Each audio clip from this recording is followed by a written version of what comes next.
Chapter है पहला वास्तविक संख्या है एक्स वाई जेड 1.1।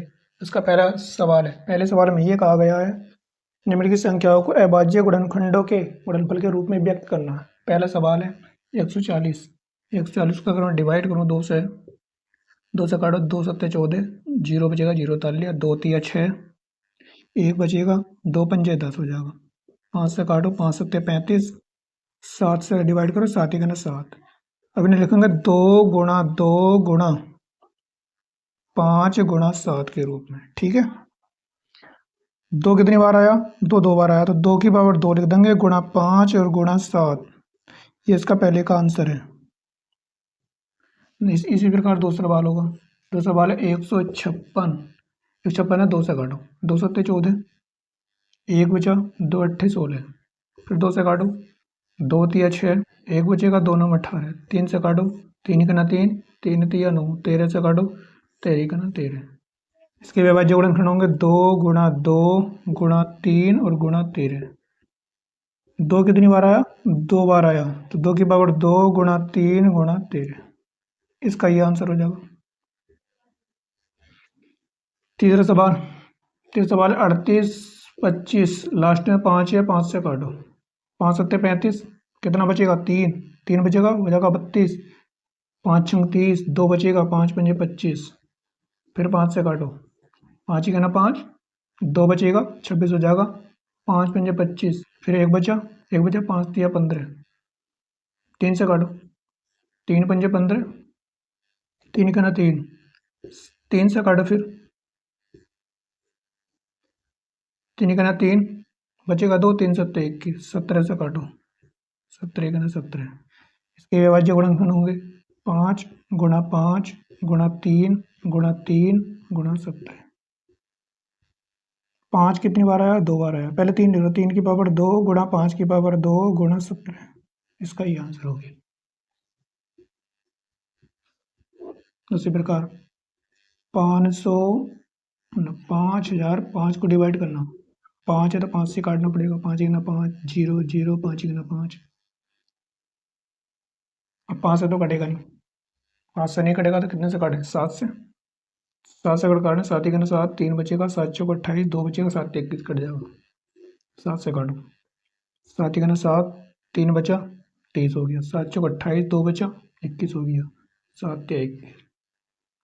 अब काटो 11 से, 11 कन 11 बचेगा 3, 11 थे 33। अब काटो 13 से, 13 कना 3। इसके बाद जो होंगे 5 गुणा 7 गुणा 11 गुणा 13। इसका ये आंसर हो जाएगा। उसके बाद 74 29, 74 29 दिया, क्या करेंगे? 70 चौक 68, कितना बचेगा? 6 बचा, 70 चौक 68, 6 बचा, 70 तो 51, 62 में से अगर 51 घटाए तो कितना बचेगा? 119, 70 70 119। ठीक है, और लास्ट में 7 है, फिर काटो 19 से काटो, 19 दूनी 38, बचेगा 5, 19 57 और 23 ही का ना 23। अभाज्य गुणनखंड कर लो कि 17 गुणा 19 गुणा 23। ये इसके अभाज्य गुणनखंड हो गए। पहले के सारे सवाल हो गए। दूसरा सवाल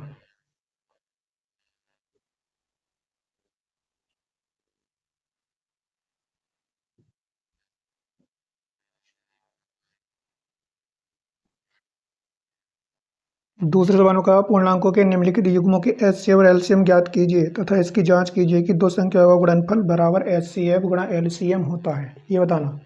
पहला सवाल है 26 और 91। दूसरे का पहला सवाल है 26 और 91। डिवाइड करेंगे 26 को, 2 से काटो 2 इकना 2, 2 6, 13 से काटो 13 इकना 13। 91 को डिवाइड करना, 2 से कटेगा नहीं, 3 से भी नहीं कटेगा, 7 से काटो, 7 ही कहना 7, बचेगा 2, 7 के 21 और 13 कहना 13। अब एचसीएफ निकालने के लिए, अगर एचसीएफ निकालें तो एचसीएफ निकालने के लिए दोनों में कॉमन संख्या होनी चाहिए, समान संख्या। तो समान संख्या 13 है, 13 के अलावा कोई संख्या है नहीं, तो 13 आएगा एचसीएफ। अब एलसीएम निकालना है, एलसीएम निकालना, जो समान संख्या है उसे एक बार लिखेंगे, जो बाकी संख्या है उन्हें लिख लो। 2 × 7, 13 दूनी 26 गुणा 7, 7 से गुणा कर लो 26 की, 7×42 का 2 हाथ से लगे 4, 7 दूनी 14, 14 और 4 18, इसका एलसीएम हो गया 182। अब जांच करनी है तो पहली संख्या गुणा दूसरी संख्या बराबर एलसीएम गुणा एचसीएफ। पहली संख्या क्या, 26 गुणा 91, दूसरी संख्या 91 बराबर है एलसीएम आया 182 गुणा एचसीएफ आया हमारा 13। 13 की गुणा कर लो, 13 दूनी 26, 13 8 104, 104 और 2 106, हासिल लगे 10, 13 का ना 13, 13 और 10 23। इन दोनों की गुणा भी करेंगे तो यही आएगा 23 66। दोनों साइड बराबर है, दोनों साइड बराबर है, सत्यता की जांच कंप्लीट हो गई। इसी प्रकार इसका दूसरा सवाल है। दूसरे सवाल में कहा है 510 और 92, 510 और 92 ये कहा गया।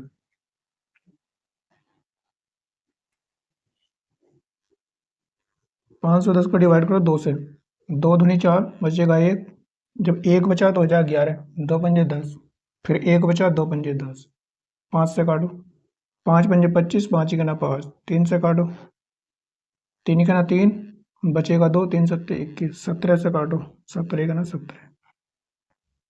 उसके बाद 192 को डिवाइड करो, 92 को डिवाइड करो 92 को, 2 से काटो, 2 × 8 बचेगा 1, 2 × 12, फिर 2 से काटो, 2 दूनी 4 और 2 × 3 = 6, 23 से काटो, 23 का ना 23। एचसीएफ निकालना, एचसीएफ कॉमन संख्या होती है हमेशा, तो कॉमन क्या है इसमें 2, एचसीएफ हो गया 2। एलसीएम निकालना, एलसीएम निकालेंगे तो कॉमन संख्या एक बार लिखेंगे, बाकी जो संख्याएं बची हैं उन्हें लिखो। इधर 5 × 3 × 17 बचेगा, 5 × 3 × 17। उसके बाद जो संख्या इधर बची है वो भी लिखो, 2 × 23, 2 पंजे 10, 17 × 51, 23 दूनी 46, ऐसा गुणा कर लो, 510 हो जाएगा, 10 की गुणा अगर 51 से करें तो गुणा 46। अब 51 की 510 की गुणा कर लो 46, ऐसे करो 510 और 46, 6 0 0 0 आगा, 6 का ना 6, 6 पंजे 30, 4 0 0, 4 का ना 4, 4 पंजे 20, 0 6 4 3 2, 23 460 आ गया, 23 460, ये इसका एलसीएम आ गया 23 460। उसके बाद सत्यता की तो जांच करनी है, सत्यता की जांच की, सत्यता की जांच कैसे करेंगे, पहली संख्या गुणा दूसरी संख्या बराबर एचसीएफ गुणा एलसीएम, कोई सा भी लिख लो पहले, उससे कोई दिक्कत नहीं। पहली संख्या का 510, दूसरी है 92, 510 गुणा 92 बराबर एचसीएफ कितना आया 2, एलसीएम कितना आया था, एलसीएम देखो कितना आया था 23 460, 23 460, 2 से गुणा कर लो, 2 0 0, 2 × 12 का 2 हाथ से लगाए, 2 × 8 और 1 9, 2 3 6 और 2 दूनी 4, 46 920 आ गया। अब इसकी भी गुणा कर लो ऐसे करके, 510 की 92 से, 2 0 0, 2 का ना 2, 2 पंजे 10, 9 0 0, 9 का ना 9 और 9 पंजे 45, 0 2 9 6 4, 46 920, 46 920 आ गया। दोनों साइड बराबर है, सत्ता की जांच कंप्लीट। इसका आंसर ये आ जाएगा, इसका आंसर ये है। वैसे आंसर ये दिए होंगे, एक आंसर ये है इसका, एक इसका आंसर ये है, इसका आंसर ये होगा और इसका आंसर ये होगा। नेक्स्ट सवाल, तीसरा सवाल का नाम है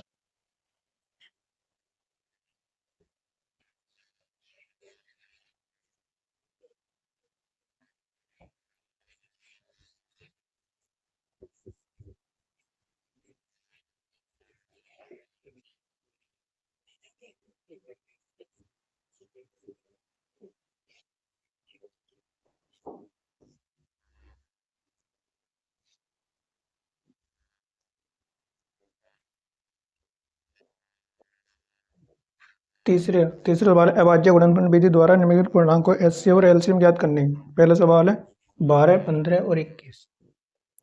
12, 15 और 21। एचसीएफ और एलसीएम निकालना है। क्या निकालना है? एचसीएफ निकालना है और एलसीएम निकालना है। ये चीज याद करनी है। तो 12, 15, 21। दो से काटो, 2 छंग 12, 2 तिया 6, 3 ही करना 3। 3 से काटो, 3 पंजे 15, 5 ही करना 5। 3 से काटो, 3 सत्ते 21, 7 ही करना 7। तीनों में कौन क्या चीज है वो देखो पहले। 3 यहाँ है, 3 यहाँ, 3 यहाँ, बाकी तो कॉमन नहीं है। 3, 3, 3। 3 कॉमन है तो एच सी एफ तो 3 हो जाएगा, क्योंकि कॉमन चीज एच सी एफ होती है। अब एलसीएम निकालना है। एलसीएम निकालेंगे तो एलसीएम बराबर जो कॉमन है उसे एक बार लिख लो। 3 कॉमन, 3 एक बार लिख लिया। उसके बाद जो बची संख्या है वो लिखना। 1 2 ये बचा, 1 2 ये बचा, तो 2 गुणा 2। यहाँ बचा 5, 5 गुणा में यहाँ बचा 7, 7। 3 दूनी 6, 2 पंजे 10 गुणा 7, 6 दाई 60 और गुणा 7, 7 छंग 42, 420। इसका एलसीएम आ गया। एक आंसर ये होगा और एक आंसर ये है। इसी प्रकार दूसरा सवाल इसी का। दूसरा सवाल दिया है 17, 23 और 29। 17, 23 और 29। 17 को डिवाइड करो। 17 तो 17 से डिवाइड होगा। 17 का ना 17। इसके बाद 23, 23 से डिवाइड होगा। 23 ही का ना 23। 29, 29 से डिवाइड होगा। 29 ही का ना 29। अब देखो एच सी एफ क्या होगा, एक एक सब में है तो एक तो एच सी एफ हो जाएगा इसका।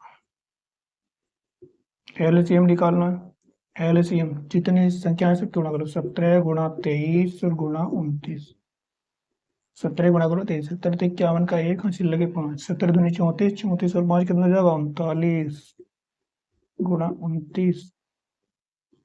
29 की 391 से गुणा करनी है। 391 और 29 की गुणा करो।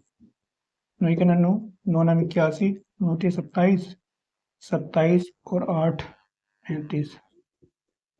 2 के 2, 2 नाम 18, 2 थी 6 और 1 7। 9, 2 और 1 3, 5 3, 5 और 8 13, 7 3 10 और 1 11। तो इसका एलसीएम आ गया 11, 33, 9। दूसरा सवाल ही कंप्लीट हो गया। ये आंसर है इसका। इसका एक आंसर ये होगा। उसके बाद तीसरा सवाल है इसमें 8 9 25। 8 9 25। तीसरा सवाल यहाँ को कर लें। तीसरा सवाल 8 9 25। 8 9 और 25। 8 को डिवाइड करो, 2 से कटेगा, 2 चौक 8, 2 दूनी 4, 2 एक ना 2। सही है। 9 है, 3 3 तिया 9, 3 एक ना 3। उसके बाद 25, 5 से काटो, 5 पंजे 25, 5 एक ना 5। कॉमन क्या चीज़ है? कॉमन तो कुछ है नहीं, एक है। एक एच सी एफ आएगा, एच सी एफ आ जाएगा एक, क्योंकि जो कॉमन होता है वही एच सी एफ होता है। एलसीएम निकालना है। एलसीएम निकालेंगे सारी संख्या को गुणा करो। 2 गुणा 2 गुणा 2, ये वाली तीनों आ गई। उसके बाद 3 गुणा 3। उसके बाद 5 गुणा 5। 2 दूनी 4 दूनी 8, 3 तिया 9, 5 पंजे 25, 8 9 72 गुणा 25। 25 और 72 की गुणा कर लो। 72 की गुणा 25 से कर लो। 5 दूनी 10, 5 सत्ते 35 और 1 36। 2 दूनी 4 और 2 सत्ते 14। 0, 6 4 10 का 0, हासिल लगा 1, 4 3 7 और 1 8, 1800। ये इसका एलसीएम।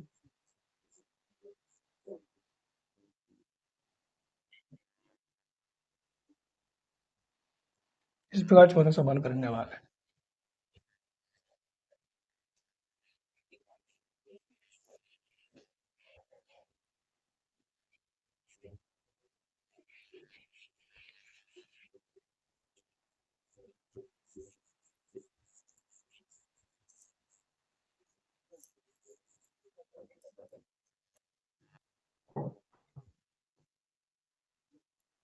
चौथे सवाल में कहा HCF दो संख्याओं का HCF दिया, HCF 306 और 657, ये दिया HCF 306 और 657, इतना दिया है 9, और कहा है LCM 306, 657, ये ज्ञात करना। ठीक है, HCF दिया है, दो संख्याएं भी दी हैं, बस LCM निकालना है।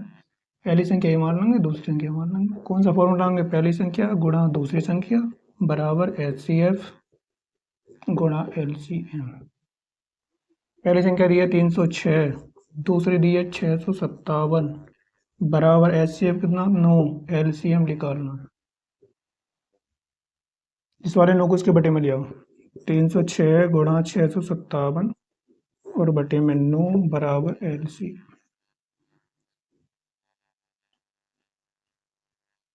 9 से काट दो, वही करना, 9 9 3 27, बचेगा 3, 9 चौक 36, सही है। तो 34 गुणा 657 बराबर LCM।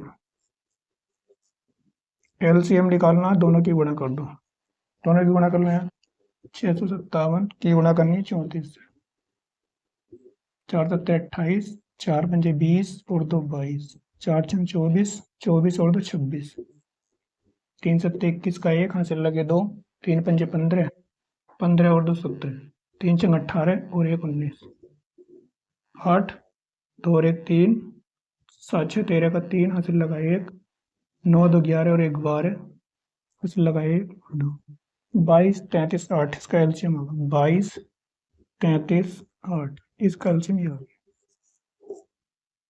सवाल कंप्लीट। पांचवा सवाल है, कहा जांच कीजिए कि क्या किसी प्राकृतिक संख्या n के लिए 6 की पावर n 0 पर समाप्त होती है, ये बताना। आज 6 की पावर n दिया और बताना 0 पर समाप्त होती है या नहीं। देखो 0 पर समाप्त होने के लिए 2 गुणा 5 के रूप में गुणनखंड होने चाहिए, के रूप में गुणनखंड होने चाहिए।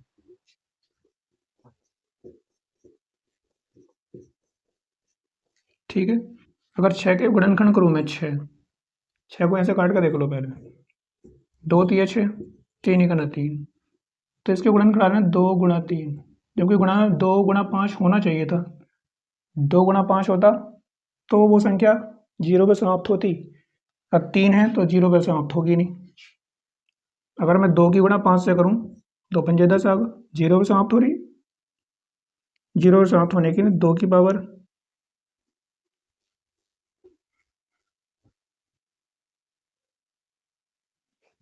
यहाँ लाइन लिखना, किसी भी संख्या को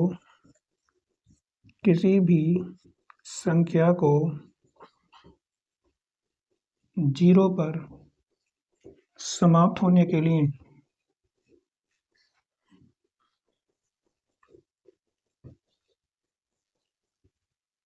2 गुणा 5 के गुणनखंड के रूप में, के गुणनखंड के रूप में होना आवश्यक है।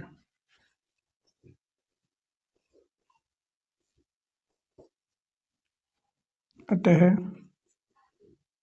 6 की पावर n 0 पर समाप्त नहीं होगी। ठीक है।